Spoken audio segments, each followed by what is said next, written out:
morning, everyone. Call the Wednesday, November 6th, Michigan City Council meeting to order.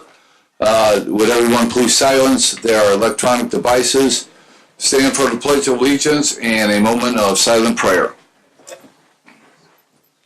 I pledge allegiance to the flag of the United States of America and to the republic for which it stands, one nation, under God, indivisible, with liberty and justice for all.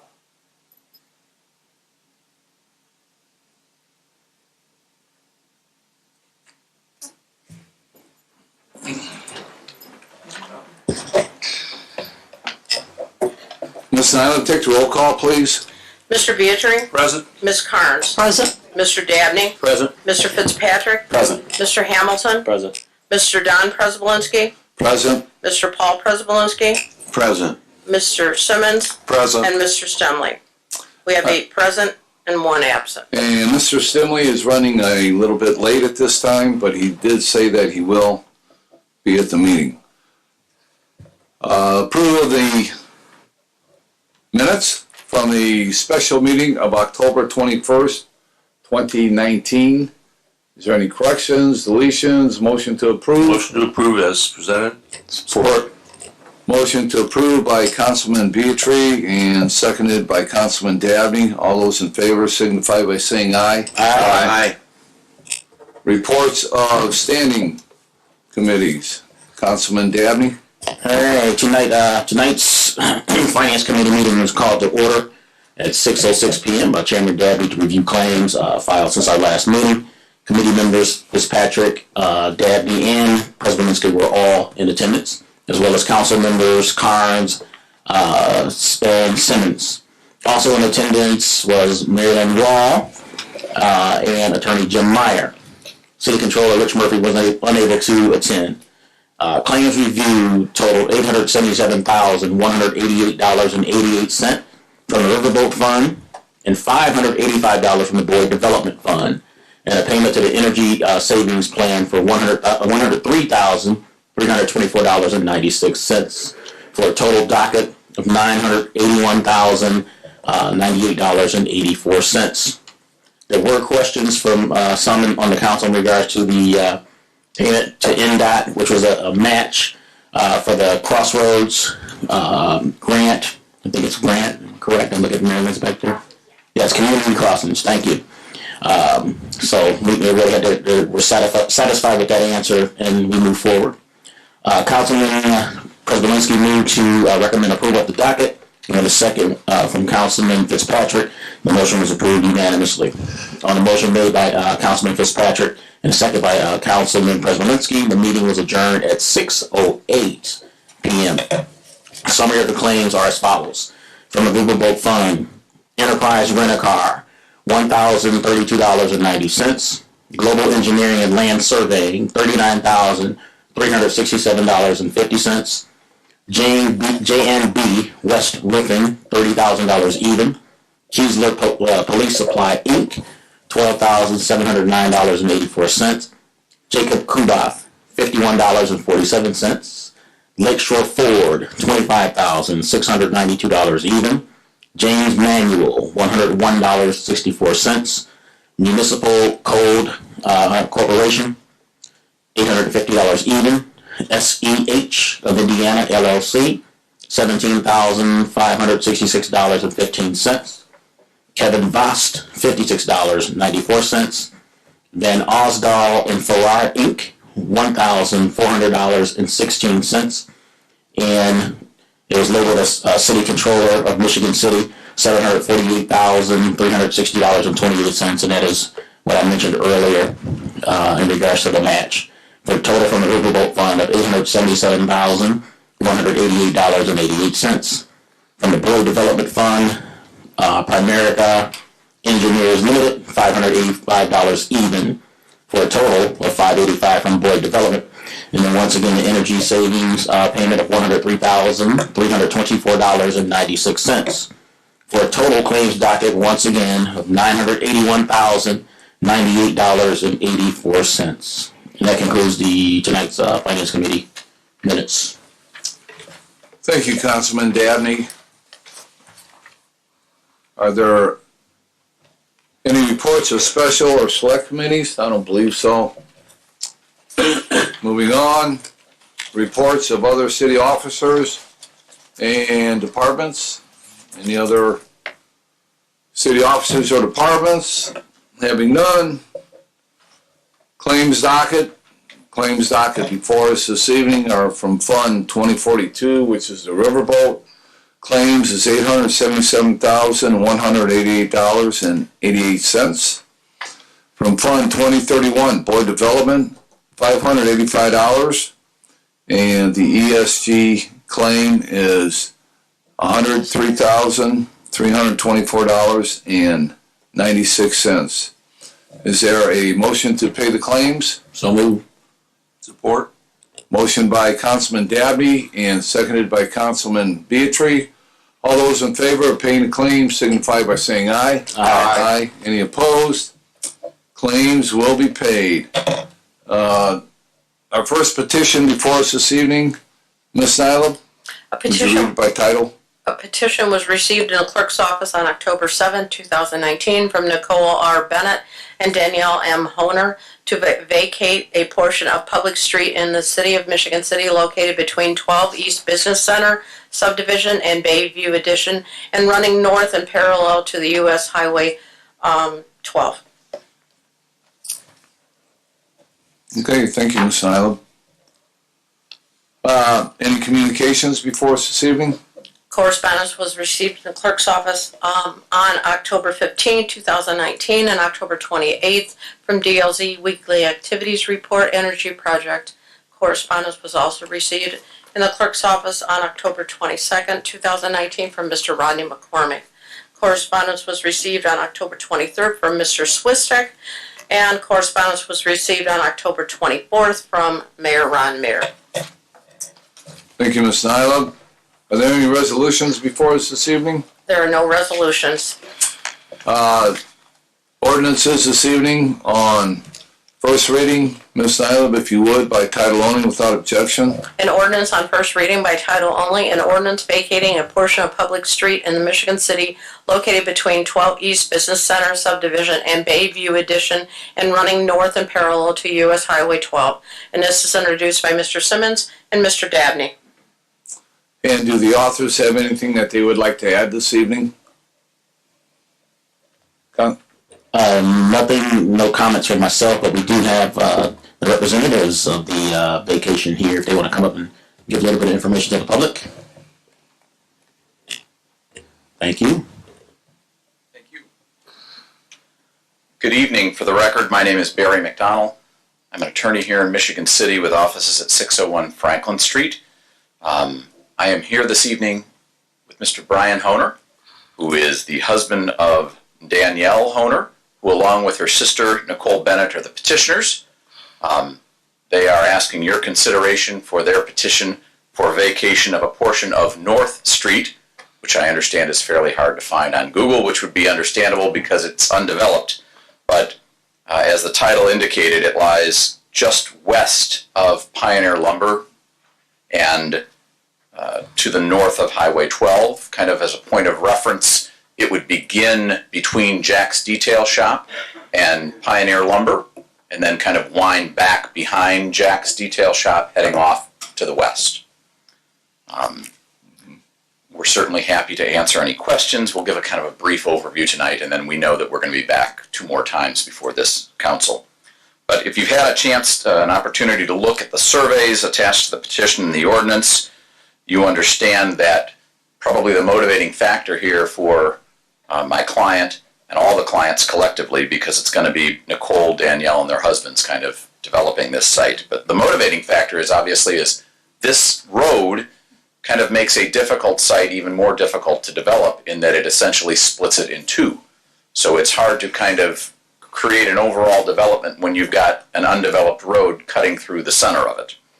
So essentially that's what was the precipitating event of starting discussions with the planning department, which my client did, and then kind of leading us to come before the council this evening.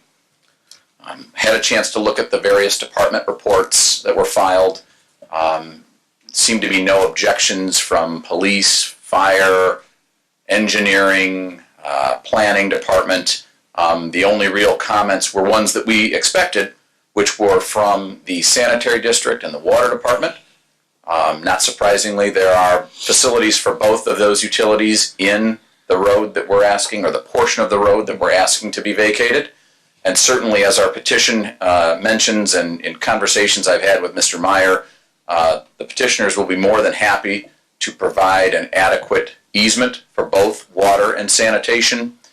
Mr. Meyer and I'll probably take my first stab at drafting the easement agreement, run it by him, Mr. Russell, Mr. Cuss, and we will kind of develop an appropriate easement agreement to make sure that the city's utilities are protected regardless of the vacation. Depending on the location of those utilities, it may also involve the other affected property owners, because if you look at the site, the other beneficiary of potentially the vacation would be the property owners next door, which is the family of Sylvester Jackson. I've had discussions with his wife and daughter. I'm not sure if they're here this evening, but they're well aware of the petition. They also received the notice that the clerk's office sent out. They certainly were kind of digesting all of what the ramifications of the petition would be for them, which essentially is you end up with more property. So I certainly, as I sat down and talked to Deborah Jackson, didn't see any significant downside from their angle, other than, I suppose, theoretically, maybe a slight increase in property taxes, potentially. I think to me, it would be far outweighed by the additional land that they would gain for their own development moving forward. Usually, the big question that the council has is what's going to happen here, what's going to go here, and you can drill Mr. Honer here, but the truth of the matter is they don't have a final development plan. They've talked about a storage facility, whether it be kind of your self-storage facilities or an indoor storage facility, but the truth of the matter is they haven't really decided on what they're going to do on the site. Didn't want to be presumptuous and assume that the council would approve this, number one. But they also know that this is just the first step. In other words, the vacation frees up the land, but it'll still have to wind its way through the planning department, obviously, and if need be, the Board of Zoning Appeals. And so we understand that no matter what the council does, we've got a lot more steps to go before any development happens there. So there is my kind of brief overview, but I'm sure that I can try and attempt to answer any questions the council may have. And certainly Mr. Honer is even more intimately knowledgeable about the property than I am. Councilman Dabney? You said it may have to go to Board of Zoning Appeals. What is it zoned as now? Is it commercial or is it Industrial. industrial? Okay. But I think, and this is truly by memory, that any type of storage facility may be a special use in any zoning district. So as an example, I don't think there'd need to be a zoning change, more than likely, but again, the one that comes to mind is that storage facilities are a little more regulated than some others, and you might have to go for a special use. Okay, any other questions by council members? Councilman Simmons? Will there be letters of approval from those departments affected by this easement, such as sanitation, water? Absolutely. Forthcoming? I think most of those already, Mr. Simmons, have been turned into the clerk's office. So okay. I don't know if every department responded, but it was a pretty significant response. And there were, again, none opposed. The only two that really had significant comments were, again, the ones we expected, which was the sanitary district and the water department, just making sure that their easements were protected, or that we create an easement to protect the utilities. Any other questions from the council members? Thank you. Mr. McDonald? Thank you, Mr. Mr. Owner? President. Thank you. Yeah. Thank you. We'll see you in a couple weeks. Is there anyone from the public that wishes to speak on this ordinance? Anyone from the public wishes to speak on this ordinance? Hi, Tony Childers, 205 Douglas Ave. I see 12 East Business Center is part of the property owner there, if I'm not wrong, or if I'm correct. But who is 12 East Business Center? I mean, I've been following proceeds on 12 East Business Center for quite some time, and it comes up with Chuck Oberle's name as part owner with the 12 East Business. And that business was formed 20 years ago, in City Hall, here in the basement of City Hall. And I just know how. Josam property was a brownfield site, and I'm curious to see if it's been remediated to the proposed site it was supposed to be done years ago. So the 12 East business has got a mystery around it. I've talked to a lot of people in the room about it, and I don't seem to hear anything. I mean, question is, who's 12 East business, and who's here with 12 East business? I mean, the question is. So we'll carry on to the next meeting. See what we can find. Thank you. Thank you, sir. Anyone else from the public wish to speak on this ordinance? Anyone else from the public wish to speak on this ordinance? Public comment is now closed. Yeah, sure. Just to briefly discuss that issue. 12 East Business Center is not a petitioner. They are not involved in this petition whatsoever. The 12 East Business Center is the name of the subdivision that is affected in this. There's Bayview subdivision and 12 East Business Center subdivision. So they just happen to be the names of those portions of the city, but I'm not representing 12 East Business Center. The Honers and Bennett's have nothing to do with 12 East Business Center. So that doesn't answer, I know, all the questions, but I just wanted to make clear that they weren't part of this petition. Mr. President, Thank you. Councilman Beatry? 12 East Business Center, it's a 501, established as a 501c3 to help remediation through EPA and item of that site years ago. And the people who have the information on it that can answer your questions are EDC, Economic Development Corporation, Clarence Hulse. But if I understand right, I think the 12 East was dissolved finally because remediation has occurred and it's been cleared by EPA. Yeah, 12 East hasn't been dissolved. And if it had been dissolved, the 12 East subdivision would still be on the books. I mean, somebody has to own 12 East Business Center. You can talk to Economic Development Corporation. I get nothing from them. I put a request out for information, and I got nothing from the EDC. Their offices are about a driver and a 9-iron from here. They don't want to talk to us. They don't want to talk about 12 East. I'd like to know who it is, because they're sitting directly where the new planned apartments or whatever the housing development was is 12 East. And I know there's a lot of opposition to that. So can we see 12 East? Can they show up here? Thank you. Mr. Radke, come up to the microphone, please.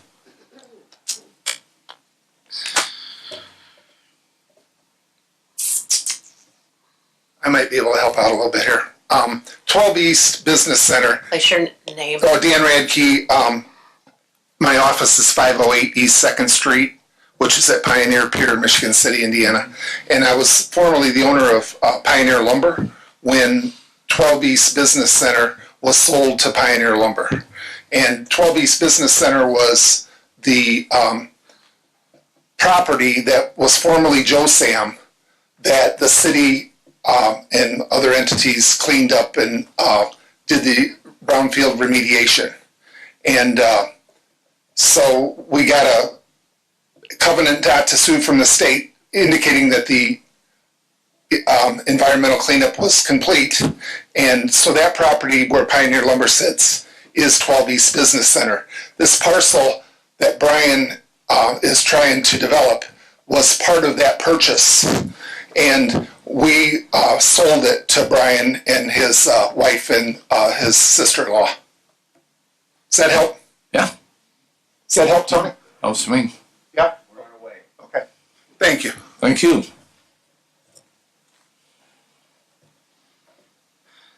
Dwayne Perry, 2206 Maple Street, Michigan City. In an attempt to satisfy Mr. Chiller's question, as soon as I'm sworn in as mayor, I am going to request from the State Attorney General an investigation of this, just to satisfy the concern that the public has as to who owns the property, no improprieties that took place after the remediation, because Pioneer Lumber is a private business enterprise, and yet the property was a brownfield that was redeveloped, cleaned up, whatever, with grants and public funds. So just to let the public know what the exact situation is, that's what I intend to do.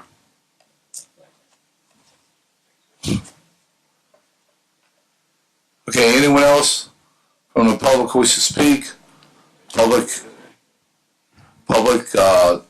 portion is now closed. We're back to council comments. Anyone from the council wish to say anything else on this matter? Okay, this will be held over to our next council meeting. Ms. Nyla, would you make note that Mr. Stimley's here? Okay. Our next ordinance, Ms. Nyla, on third reading by title only without objection.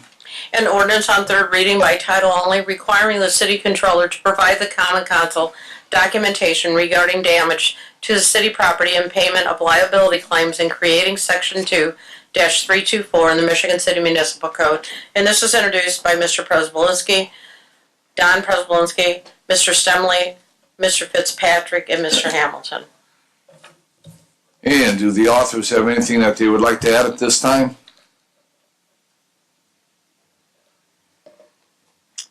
Okay. Anyone from the public wish to speak on this ordinance? Anyone from the public wish to speak on this ordinance? Anyone from the public wish to speak on this ordinance? Having none, public comment is now closed. Any further council comments? I move for adoption. Okay, the motion, Support. and there's a second. One comment that I would like to make is that what this ordinance is going to do, and what it was thought out to do, is to bring more information to the city council so that we know where things are missing at, when things are damaged, and when things are stolen, brought to our attention, because right now there is no mechanism that's in place in the city to inform the city council if a squad car gets in an accident. We don't know about it unless somebody brings it to our attention. If tools are stolen, we don't find out about it until it's brought to our attention, or when we have budget hearings and departments are continually asking for more money for either chainsaws, lawnmowers, snow blowers, what have you. And when you ask where have they gone, nobody seems to know. Well, they just wore out. They're worn out and we got rid of it. Sometimes I don't think that's the case. So the city council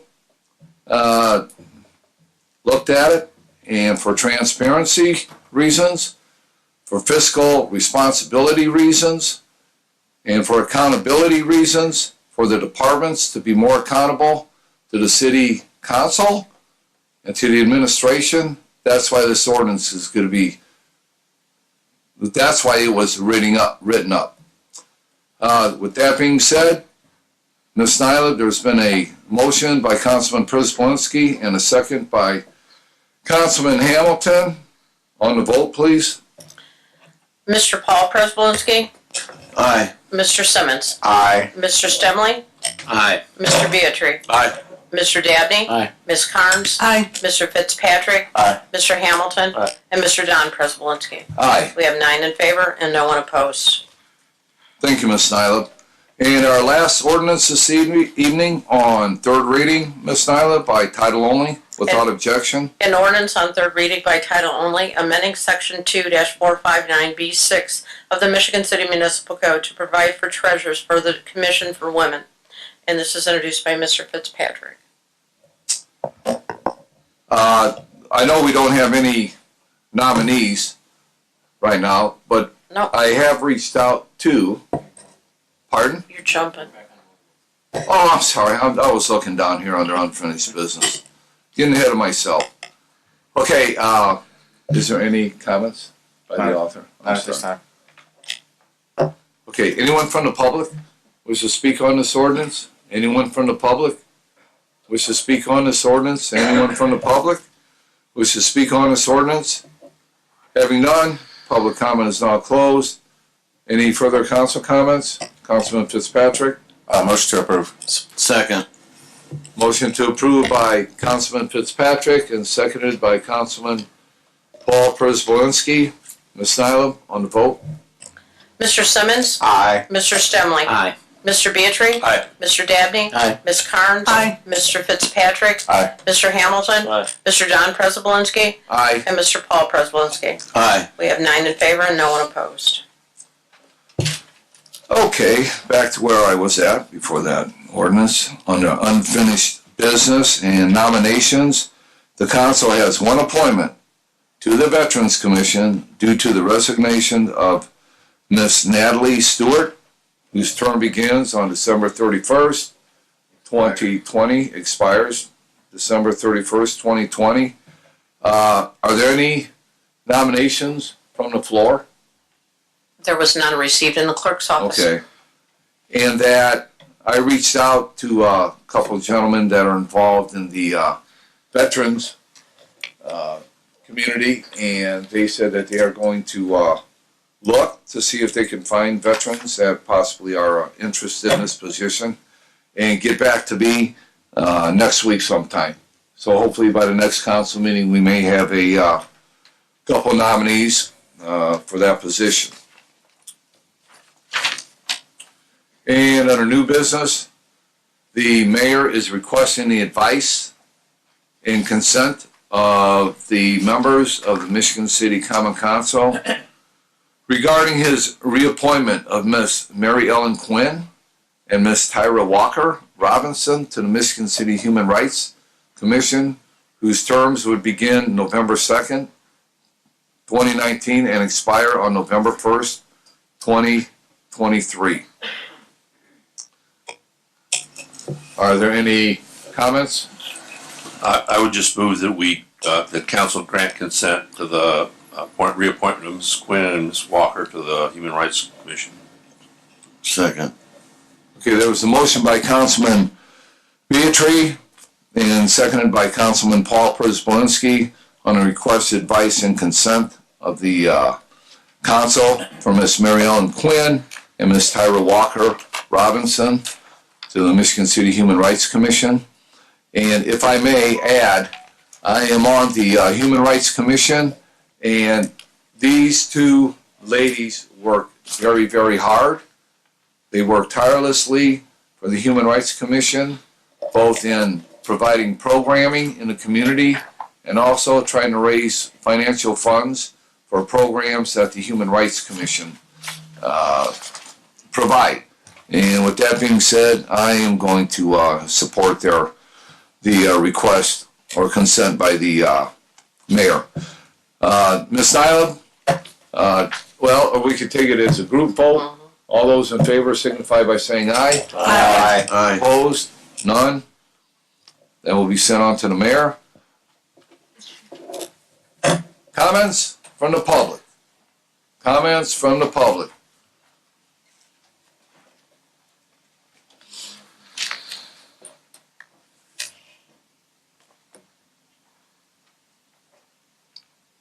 Good evening, council members.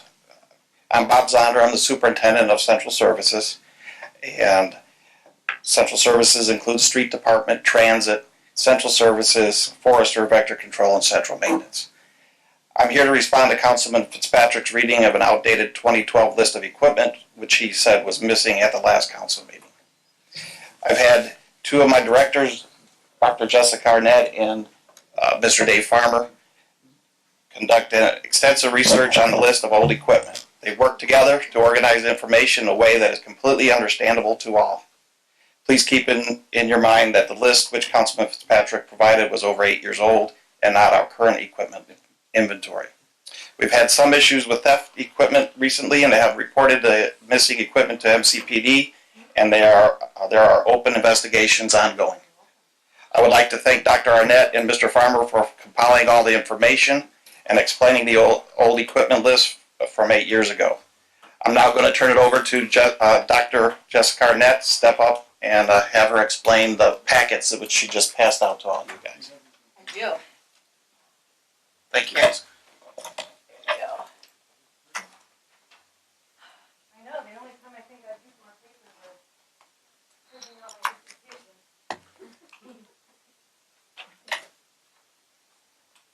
All right, thank you, Council. So I just want to briefly go through really quickly what it is that I've put together for you. The first page is more or less an annotated table of contents that sort of explains everything that I've compiled. It just gives you a rundown of all the documents that are in this packet. Then I can just like walk through them really briefly with you, and if you have questions or comments in the future, feel free to email me or call me. Just get in touch and I can answer your questions further. The first document is a copy of the original inventory that David Farmer was provided with when he was appointed as street director or street department director. So this was passed on to him actually from the previous administration's department head. And you can see where in August of 2012 he used this document to do some verification of some of the equipment that had been inherited from the previous administration. For the most part, he's indicated the presence of equipment with a check mark in the left-hand column.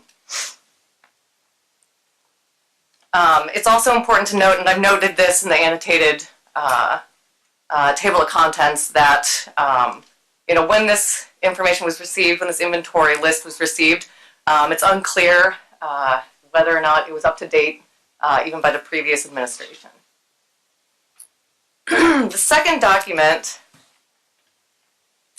is, if I'm understanding correctly, what Councilman Fitzpatrick brought to council and read items from that he alleged were missing. And from what I was told, all of the highlighted, it's difficult to see the highlights in your copies because they're black and white, but if you look for them, you can see where things are highlighted. And am I correct, Councilman, that everything that was highlighted is alleged missing? Yes, it was explained to me that the items without a check mark or without a date noting that they had been inventoried recently were the ones that were alleged to be missing, and those were the ones that I highlighted, correct? Okay. Yes. Are you looking, you were saying the old list, and I'm looking at, chainsaws on top, blower. Are those the old list? Can you show it to me? Yeah, sure. Because I have our new inventory in here as well for you, the actually updated current Okay, one. the first group I have, it says chainsaws Yes. on top. Yeah. Okay, that's the outdated list. Yes, it's the one that was provided to David Farmer when he took over as street department Yeah, head, in and what 12. he used to essentially go through and verify, the equipment that was inherited from the previous administration's Okay. department heads. All right, so I got one chainsaw, I got two chainsaws, Well, the second one, with 12 on them. Same thing? yeah, the second one is the one that was okay. provided to Councilman Fitzpatrick. Right. This was actually taken off of an employee's desk without her knowledge. And it was not, it was an in-progress piece of inventory. But anyways, this is what, in September, David Farmer was also using to go back and verify equipment after we had some things go missing. So this, the different versions of this inventory have been used for different things over time. But it's the list that was provided from the previous administration. Okay, can I ask you a quick question with that? Yeah. So you saying that this was an outdated list and you don't use it, but you just said in September Mr. Farmer was using it, so which is it? No, I'm saying that the original one is outdated. This one's outdated. The one with This the one dates is- on it? Yeah, the one without the dates. But he's added inventory items to this over time as they've been acquired. Does that make sense? Not exactly. So you said that he was using this to cross-reference items? Yes. So then it has been in use. It's not like it's something that someone drug out of a drawer in a closed-up closet or something? No. Okay. No. So this But when is, it was so it's provided, technically current. no, If you've it's been not. using it to cross-reference, then it has to have some validity. Otherwise, why would you use it to cross-reference? It does have some validity. A lot of the equipment that was on this list is still with the street department, but a lot of equipment that is on the list as well has also either been disposed of, through our fixed asset disposal procedures, or, as I'm about to explain, was actually never verified in that initial inventory. So it wasn't even accounted for after the change of administrations, if you get what I'm saying. And my next point was going to be that everything that's highlighted in the version that you presented are items that were never verified in that original 2012 inventory. So they were never accounted for after the administration changed. Does that make sense? Okay.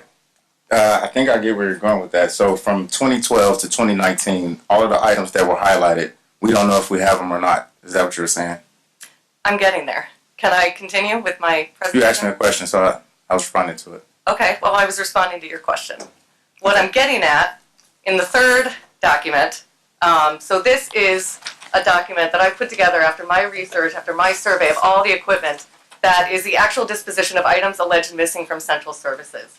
And you'll see that a number of these that are recorded as missing were not confirmed in the original 2012 inventory.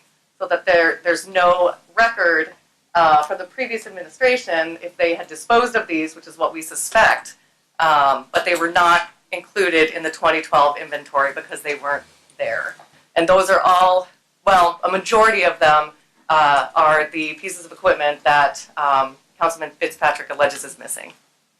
So, I mean, if you want, a detailed, I've written notes for every single item that you had line itemed, where it is, what its disposition is, whether it was accounted for in that 2012 inventory or not. And, you can get the disposition of every single item in here. The fourth document I have, well, it's actually the first supporting document. A number of these items that are alleged to be missing are not missing, which is why I said the inventory that was removed from our employee's desk was an in-progress inventory and not completed at that time. So I've got pictures, identification numbers, serial numbers for a vast majority of the items that are on Councilman Fitzpatrick's list. Okay. Again, I'd like to state for the record, it's Yes. not my list. It was a list that was given to me, and I presented it. So I just wanted to state for the record, it's not a list like I generated or something like Right. that. So right, the record but will you brought reflect it and that. presented it. Yeah, the record will reflect that this list was given to me, and I presented it. It's not my list. Okay. But it's a list that you used. It's your list. Yes. It seems like you are the one that seems to be getting a handle on this. How long have you been with the city? I've only been with the city since the end of August. Okay, so since the end of August, and since this was been brought to light, it seems like you've gotten a handle on it pretty quickly. So this list is reflecting the lack of that from 2012 till now. So I can appreciate what you've done to this point, and I'd like to have you continue. All right. So these are all the pictures of the alleged missing equipment. Again, I printed yours in black and white because color ink is expensive. So if you have any questions about what it is that you're looking at, or if something didn't come through clearly, I have the colored photographs on my computer. I'd be happy to email them to you.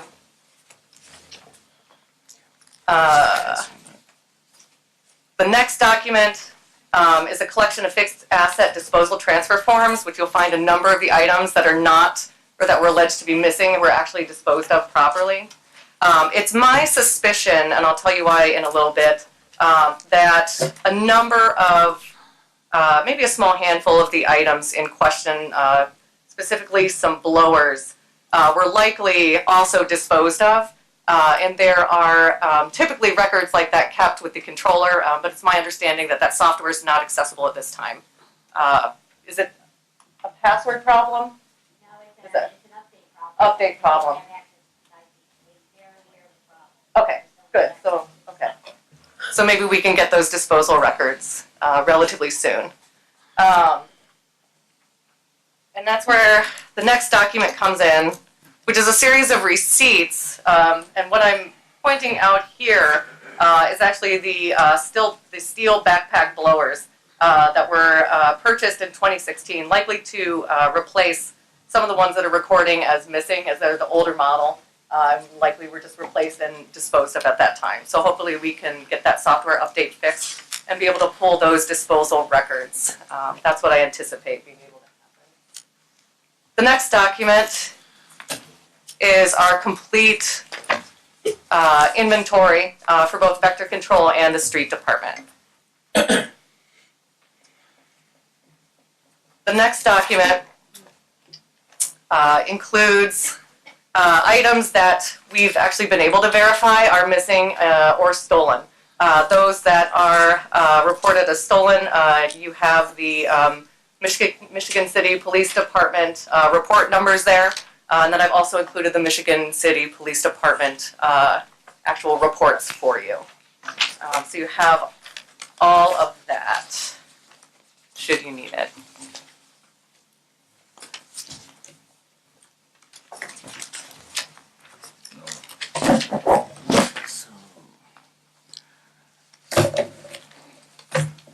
Quick question. So, in I think the most recent email you guys sent out today with this list, there's a lot more items on this list than there is on this list you have right here. So, what was that? Which one? Which list and which one? The one we were just referring to with the MCPD report numbers and the items that are missing at this point or verified to be missing or stolen. Yes. So, this other list right. that was in the email yes. that I printed out, it's a substantial lot more items on that list than this list. So what is that? Are they combined with the reports or? Yes, there are. So there's actually 3 police reports that you have before you. One of them is for an iPad that was either stolen or lost from Vector. That was one of the first incidents. And then you have a report for 2 chainsaws, and then you have a report for 1 chainsaw. The police report that ends in 430, actually we've added 2 of the blowers that in our subsequent September inventory, after some of these items went missing, we discovered that we had 2 blowers missing, and so they're an addendum to the police report, but I haven't gotten a copy of that police report with the addendum from the actual officer yet. But that's why there's so many. Thank you. You're welcome.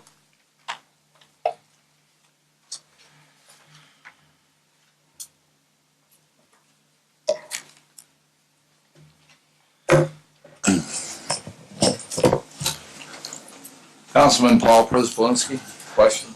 Yeah, I have a question for Mr. Farmer, not Jessica. I think that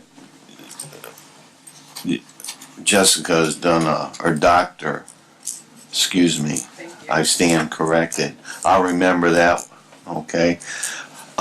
David Farmer, Michigan City Street Department Director. Thank you. I have an observation that are there lists generated from 2012 up to now? Or is this list, because I don't see any for each year, like 13, 14, 15, 16, 17 on your, I'll call it inventory control list. Yes, we have inventory. Why aren't they here now in this report? I'm just asking you if you guys... We have for 14, 16, and 19.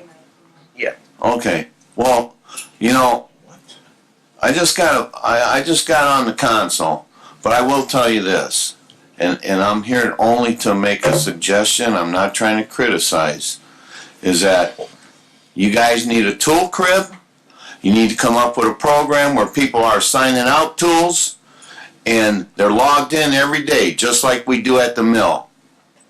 And if somebody wants, and I don't even think that you should be letting people take a chainsaw out of the department. Now I'm going to ask you this.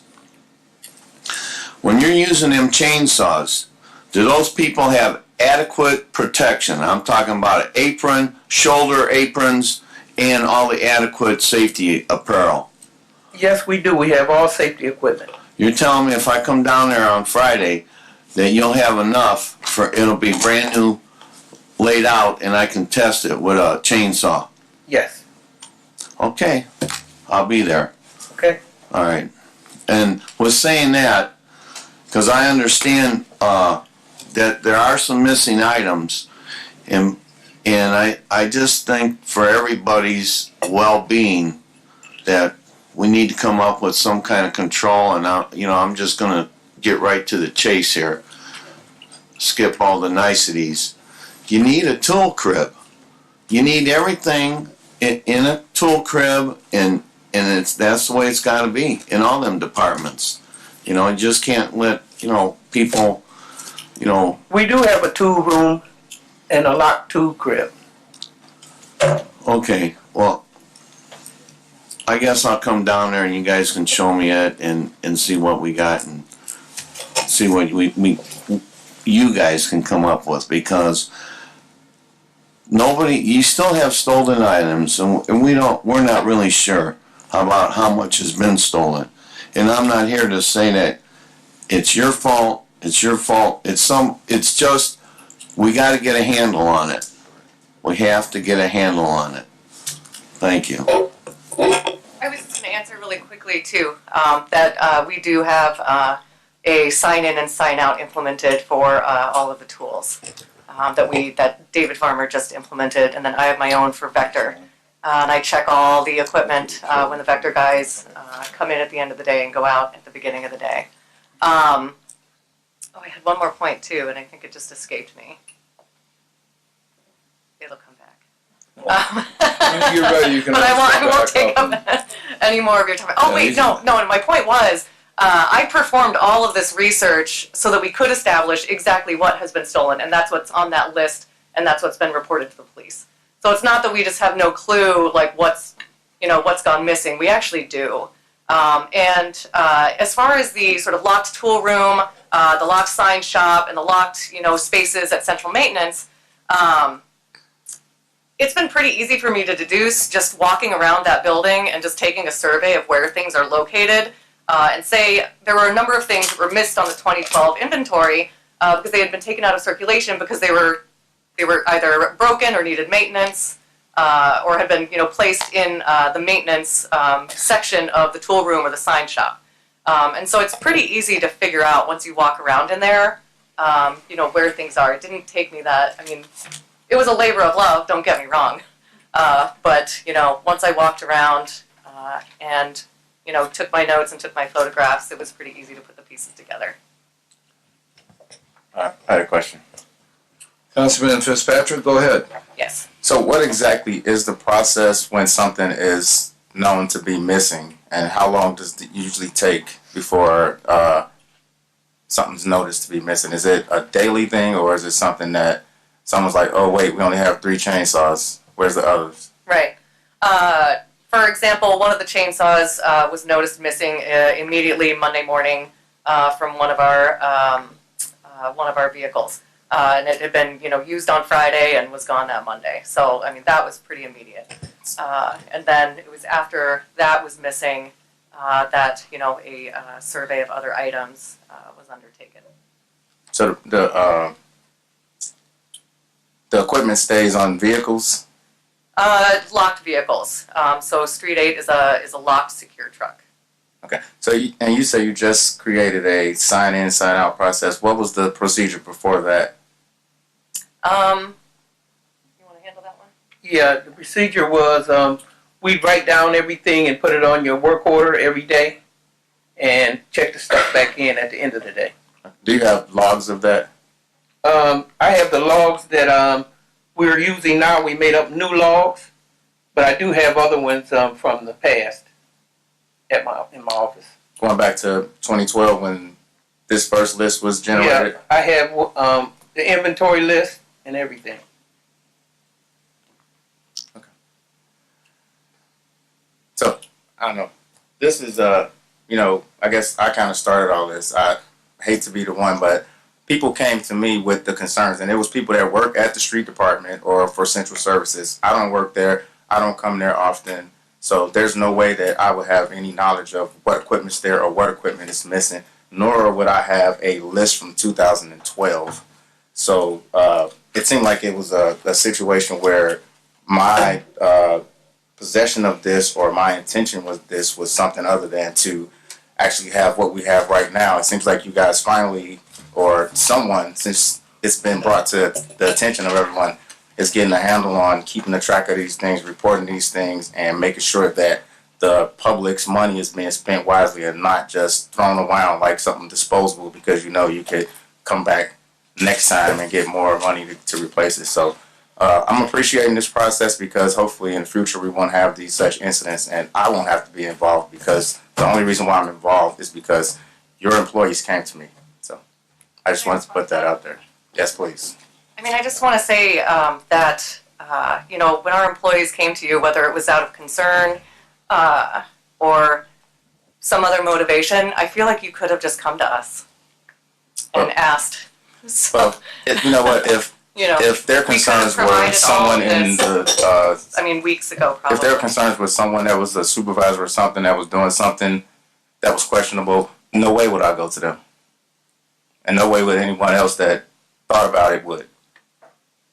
It's like telling the school bully to go report a fight with you to the principal or something. I understand that, but I mean, how else was it going to come to our attention? It's to your attention now. Right, because you read it out in city council. Well, because you kept going back and forth with me with emails because you seemed like I was making this up. So it wasn't you. I'm not saying okay, you, I was going to say, I never got any wasn't emails. True, but there were emails going back and forth when I did go to the department head about it first. So I did follow the proper way first, and that was being kind of swept aside. So I did what I had to do, and now you're here explaining it. So thank you. You're welcome. Any further questions, Councilman? Right now? No. Okay. Any other questions by council members? I have a couple questions, and like I said earlier on the ordinance that we passed this evening, that this is one of the reasons that we did pass this ordinance. And the ordinance use of, well, when we first looked at it, it was going to be $500 would be the lower limit that would have to be reported to the city council of items stolen, lost, or what have you. But we thought that that was too much. We amended it, and now it's $100. So every tool that comes up missing out of central maintenance, out of the street department, if it's $100, there's going to be a report sent to the controller's office, and the city council is going to find out about it. Okay. The other question I have is you talked about the chainsaw that was found missing over a weekend. Sure. And it was in a secured vehicle. Right.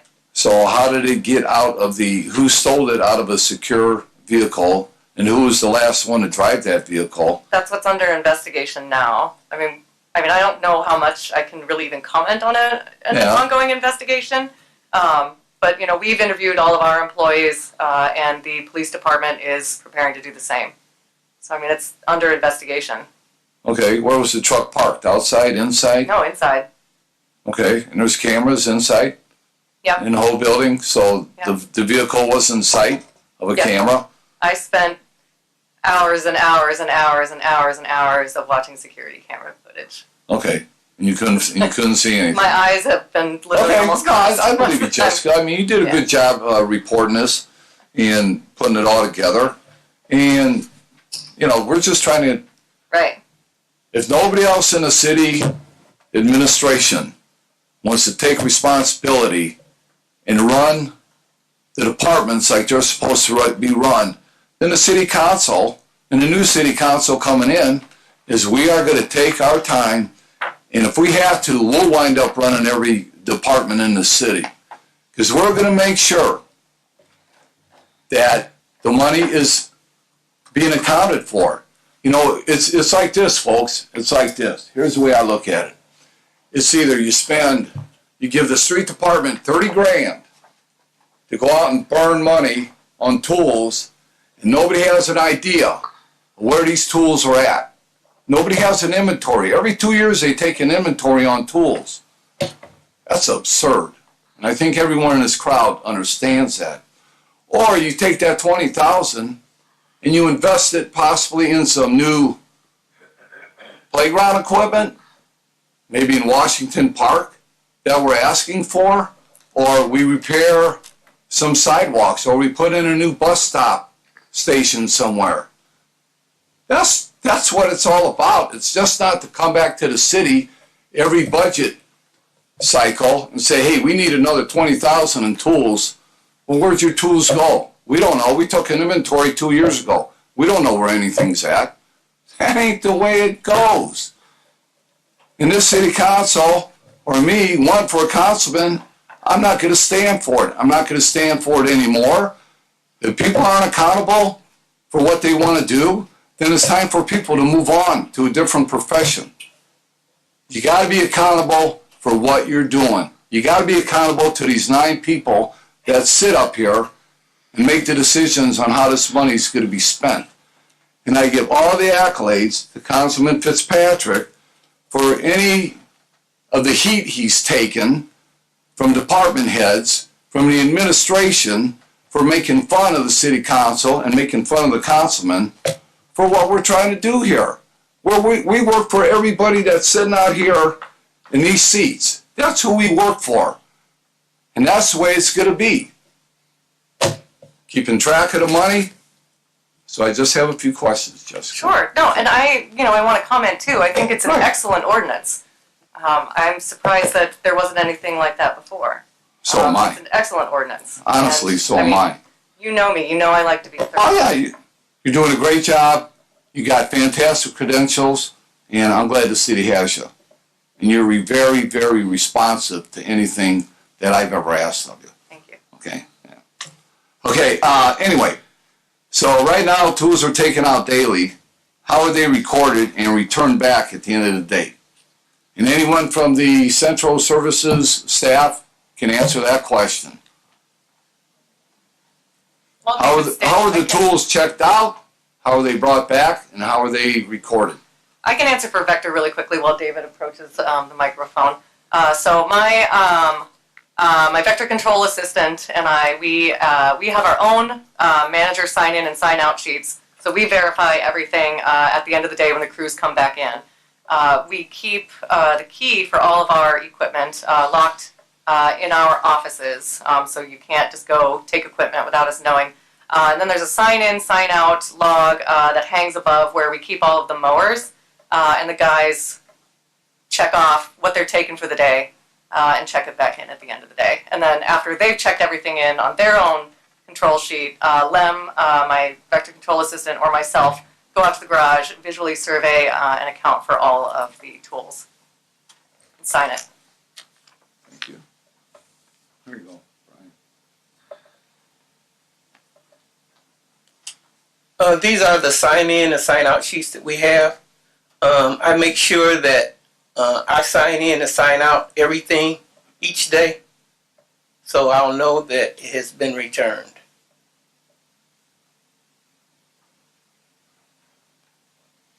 Councilman Przybylski, go ahead. Okay, Mr. Farmer, the tool sign-in sheet is dated October 22nd, This is 2019. This is the new program, right? Yes. Okay. So I'm gonna ask, since you guys are representing that department, I need an explanation here. Off of this chainsaw list, you got 46 items that you're saying are accountable. Are you telling me you got 46 chainsaws down there? You're telling me you got operational 46 chainsaws. Yes. And what would we say the average price is? 450? Depends on the model. Yeah. Right. Right. So, do we gotta have? I'm just asking you because I've cut down trees before at Topanibi, and we didn't have no 46 chainsaws, okay? But you actually have 46 operational. I imagine different sizes, and I can understand that, but I could understand like 15, because you got 46 people using these every day. I'm just saying, is this just like carry-on equipment that's there, but it's still running okay? Yeah, over the years, we Wow. have accumulated all of that Wow. equipment. Okay, that's like amazing. All right, thank you. Any other questions? Yeah. The camera system in the tool room. Is it adequate? Yes, Does it it need to is. be updated? I mean, is there help that We- you folks need down there? We could use some updating of equipment, of cameras and stuff, always. Okay. Because when the buses are parked in there and big trucks and everything, it's kind of hard to see around the whole shop. So we can Okay. always use new cameras. Okay. And I'm recommending that you get the IT department down there and see what you guys need to make your facility secure, that we can curb theft, and let's do it. And then bring it back to the council, and if we need to appropriate some monies, then we'll appropriate the monies to get it done. Okay. Okay? Because we're in this just like your department is, and we want to help you guys solve this issue. That's what we're here for. I can actually answer that. IT has been down there. Andy has came up with a price of about $50,000 to update our system with a much better current. Okay. Okay. Andy's got all that information and everything, and we didn't think, to go before the council yet for the funding. Well, all I'm suggesting is that have Andy get some proposals and get some bids and bring it back to the council, and we can work on it. Sounds good. Half now, half later, or whatever the issue might be. But let's start working. That's my recommendation. Some other council members may think a different way, but I'm here to assist. Okay, another question. Okay, cameras, inventory control procedures. So what are your inventory control procedures besides this? Is this the inventory control procedures? I mean, how often do you guys take inventory? Well, Is there an actual procedure, a Michigan City departmental procedure that says we take inventory June 6th and we take inventory August 2nd? Okay, here's what I'd like from your department at the next council meeting, is that your department puts together a procedure on when you're going to take inventory. All right, give it to the council and let us take a look at it and see what you guys are going to do to try to curb this situation. Okay. All right, so at the next council meeting, have that ready. You can bring it to the council. And do we have any monetary value total of the equipment that has been stolen in the past couple of years? How much that has cost your department, or it has cost the city? 20 grand, 30 grand? Nowhere near that. Okay. It's on the police reports, the costs of the items that were stolen. Okay. Yeah, so I mean, that's there. The only thing, like I mentioned before, is the two blowers, because they're an addendum, and I don't have the addendum from the officer Okay. yet, but that would probably add, that was like The 500. two blowers about 400 each. 400 each, okay. So Okay. the amounts that are on the police reports plus about 800. All right. Yeah, so we're not talking $20,000 to $30,000. I had to use some numbers, so I just threw that out there. But I mean, this is all on the record, and so when Right, these numbers I know. are being thrown around, it gives the wrong impression, I believe, which is why, I wanted to prepare all this for you to demonstrate that, we don't have 40-plus items missing. We don't have tens of thousands of dollars missing. We've got 5 items. They're under investigation. Okay. But when the public hears that, they get the wrong idea, I think. And so, just, when we're throwing numbers around, I think we need to use some discretion there. Okay, thank you. So getting back, so the inventories that your department has taken, if I'm correct, were taken back in 2014, 2016, and 2018, Yes. right? 2014, 16, and In 19? So and Jessica, you weren't involved with this because you just got here. So we took tool inventories back in 2014, and we waited 2 years. We took another tool inventory, correct? Mm-hmm. Then we waited another 3 years we took another tool inventory. Correct? Right. So out of the last 6 years, 5 years, we've 7 taken years. 3 tool inventories. Yep, Yeah. and we had, 5 items come missing. I don't know how you can keep control of what you got down there, but taking inventories every 2 years on your tools. Well, Honestly, we have a lock, honestly. a locked tool room. Pardon? We have a locked tool room down there. A Okay, locked tool that's fine. I'm just saying, every 2 years to take a tool inventory to me seems like that's not good. Well, I agree. Not good. So anyway, those are my comments. Okay. Those are my comments. I'm not going to sit here and debate. And I hope, along with your procedure on how to take inventory, it's how often you're also going to take it. I want it in that procedure. Okay. And it's not going to be every 2 years, I can tell you right now, that won't be acceptable. Yeah, you said that. Yeah. Maybe every 6 months will be acceptable. Okay. Any other questions? Councilman, I got a question for Jessica. When you worked in the park department, right, in Wisconsin? Were you in the park? Or? Three Rivers Parks District. Yeah. In Minnesota. Okay. How did they do their inventory, and is there any software that you know of for the tools in and out that would make this a whole lot easier than paper? I mean, getting this more up to date. And I know that on a lot of the supplies, they have machines now where you just punch in your code and you pull out what you need. So I didn't know if they have that for the tool side and that side of industry, and then they had a sign in and out sheet like this when you were there too? When I was at Three Rivers Parks District, actually no, they didn't. I mean, we just loaded up our trailers, our canoes. There's a big shed with paddles, life vests, fishing equipment, and we went in and we got what we needed and we led our programming and then we put it all back and locked it all up.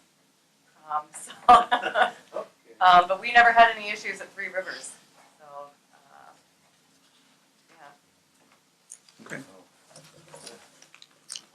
yeah.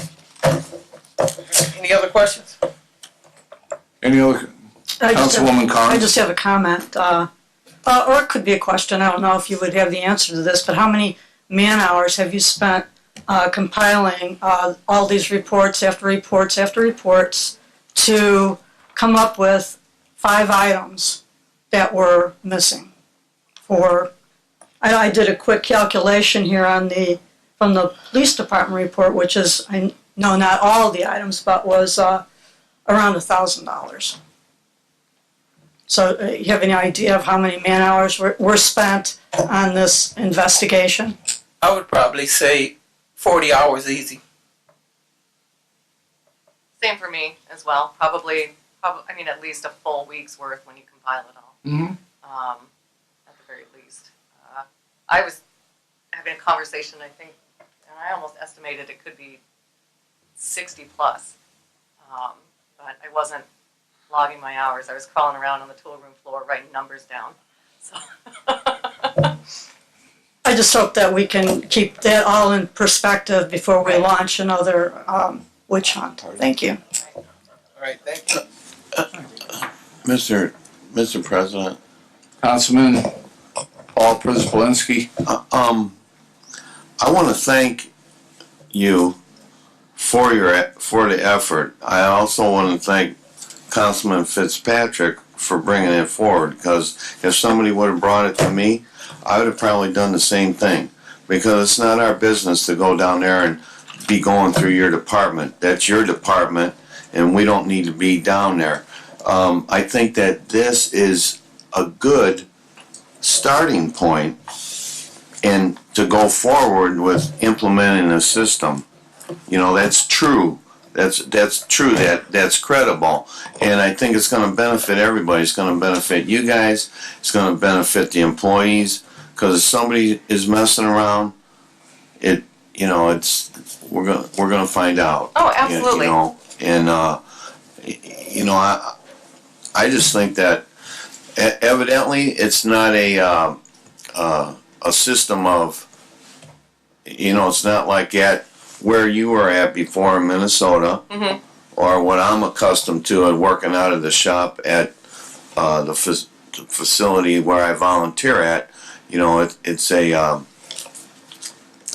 somebody wants to take advantage, and this is what we got to do. It's sad, Right. but that's what we got to do to protect all the absolutely. people who are honest. And Absolutely. I appreciate that. Yes.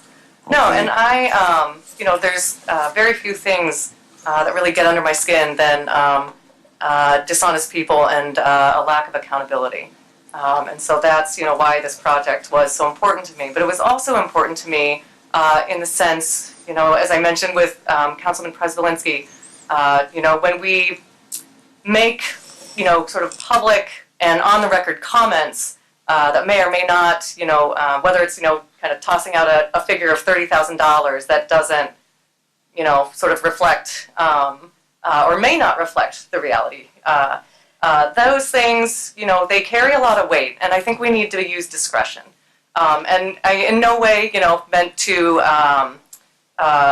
offend Councilman Fitzpatrick, but what I think is that making sure the information that you have is accurate before you proceed in a public, on-the-record forum is very important. I mean, we're in these positions because people count on us to use discretion.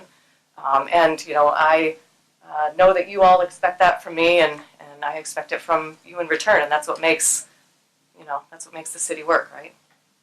So, thank you.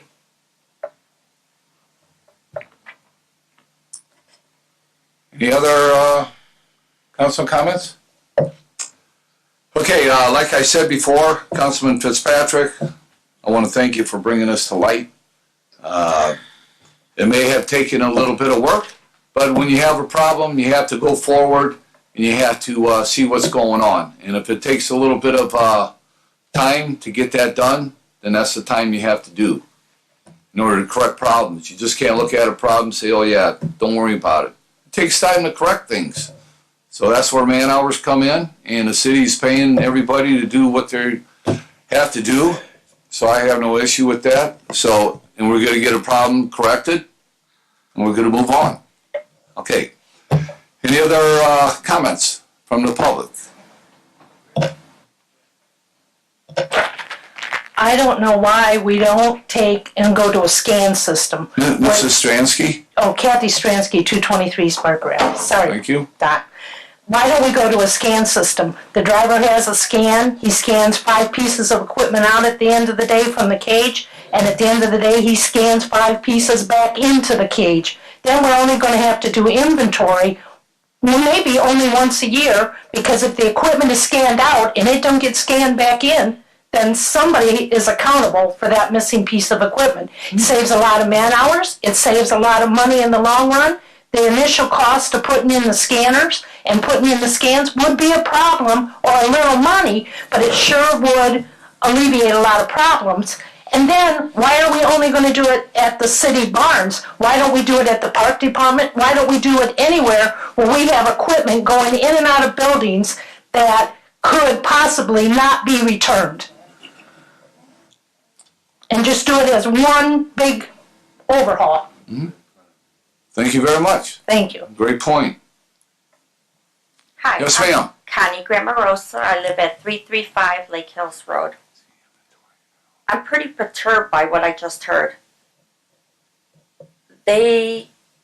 Farmer Brown, or Mr. Brown, takes office in 12, and he doesn't do an inventory list until 14. Then, because the councilman, from what I'm hearing, is trying to work with a department, we have another council person refer to it as a witch hunt. Whether it was 40 hours or 60 hours or a combined 60 hours with the 40 hours, giving us 100 hours for the investigation. Whether it was 5 pieces of equipment stolen or 25 pieces of equipment stolen, that's our tax dollars. Mm-hmm. You expect us to pay, from what I just heard, 46 chainsaws, operating chainsaws that were purchased by every one of us in the room and in the audience. And for some reason, it sounds like department heads and the doctor feels like, and the council person feels like it's appropriate to come down on one councilman because he brought this to light. We pay for this. Our taxes go up every year, and the taxes that they're collecting from us pays for your salaries. And so if you invested 60 hours or 20 hours or 30 hours, do your job. It's not a witch hunt. And if there's one piece of equipment missing for $20, we paid for it, Ms. Sharon, and we would like to know where our tax dollars go. Thank you. Thank you, ma'am. Nathan Patrick, 118 Jackson Street. I do know that, as it was stated tonight, that there was a lot of hours compiling. Sir, can you speak up just a little louder, please? I do know that, it was stated tonight, there was a lot of hours compiled for all of that results you received tonight. But I just had a quick question. Upon compiling all that information, Bob Zonder did mention something about the security systems or the cameras. I just wanted to ask, was it an afterthought when all that information was being compiled that with the cameras, or could there have been a quote of maybe the IT company within that information that you all received? Because he said it's going to be about $50,000 to update the camera system. So it's just a question as in, can that be that quote be with that information, or how would that take place? That was just a question there. Thank you, sir. Anyone else from the public wish to speak this evening on any subject? Anyone else from the public wish to speak on any subject? Public comment is closed. Any council comments? Any council comments? Councilwoman Carnes? Yeah, I just wanted to address Ms. Grambarosa's comment. It's my understanding that in 2012 that there was a inventory performed when they took over from the previous administration.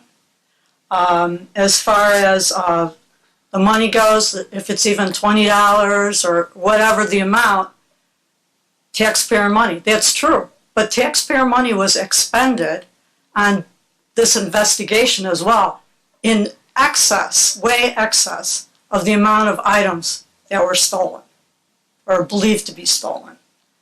So coming from a compliance background myself, when you put controls in place, you have to evaluate the cost of controls over the cost of whatever you're trying to protect. So that's why we don't check out pencils and we don't check out pens and things like that. So I think that the city council proposing the number of inventories that should be taken a year, or how people should, or how the departments should conduct those inventories, that should be left to the departments because they're the experts and they can make these evaluations.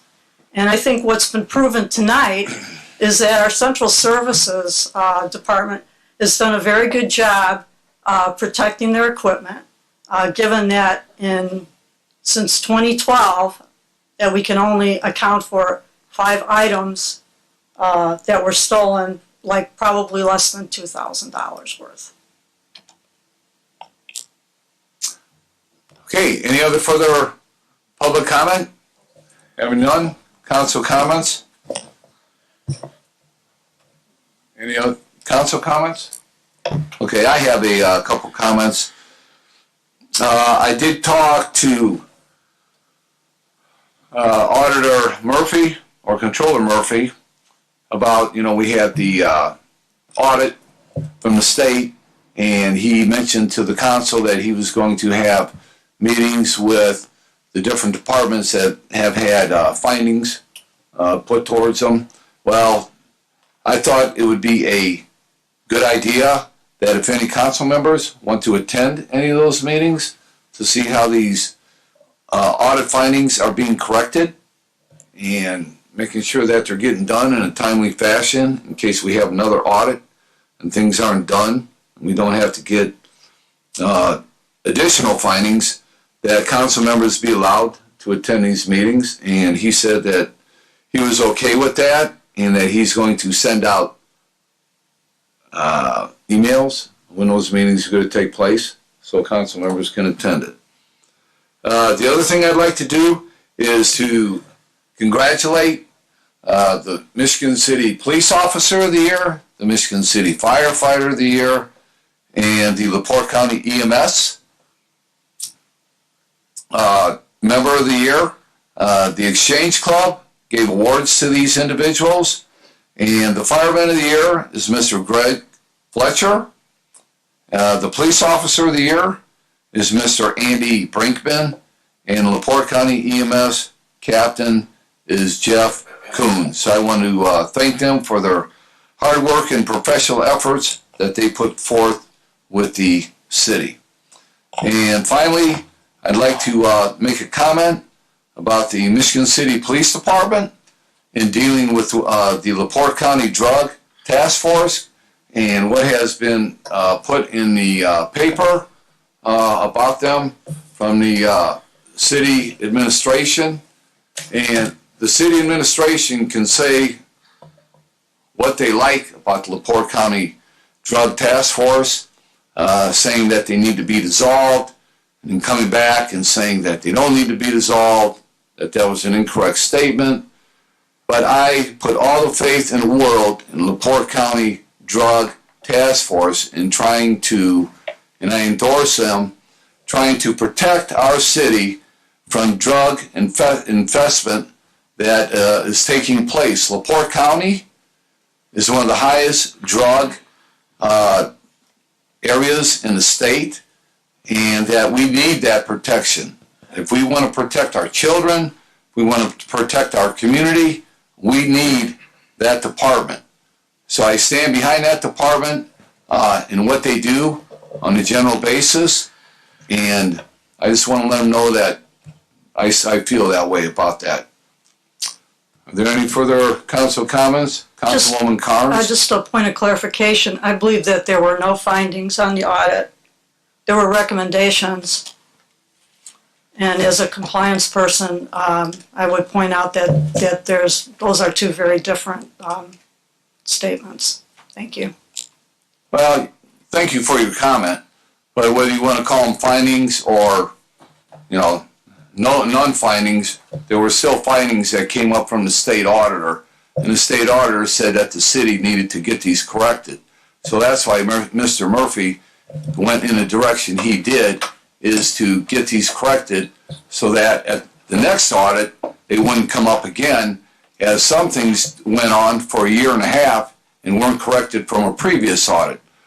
So however you want to interpret it, that's up to you. All I did was reach out to Mr. Murphy so that the city council could have transparency on what's being done in trying to get this audit corrected. And that was the reason for it. So whichever way you want to take the definition, that's your privilege. Yeah, I would take the definition as how an auditor takes the definition, the difference between a compliance and a finding. Okay, any further council comments? Councilman Paul Przybylski? Thank you, Councilman and Council President Don Przybylski. I would like to congratulate all the candidates that won re-election yesterday, and the new candidates that also ran and won their races. But I really want to thank the people that came out and voted and gave us their thoughts and their direction. And I'm representing the 2nd Ward, and I listened to a lot of people at the polling places on what they feel needs to be done, and I am going to do the best I can over the next 4 years for those people in the city of Michigan City. Thank you. Councilman Hamilton. Motion to adjourn. Support. Motion to adjourn by Councilman Hamilton and seconded by Councilman Fitzpatrick. All those in favor signify by saying aye. Aye.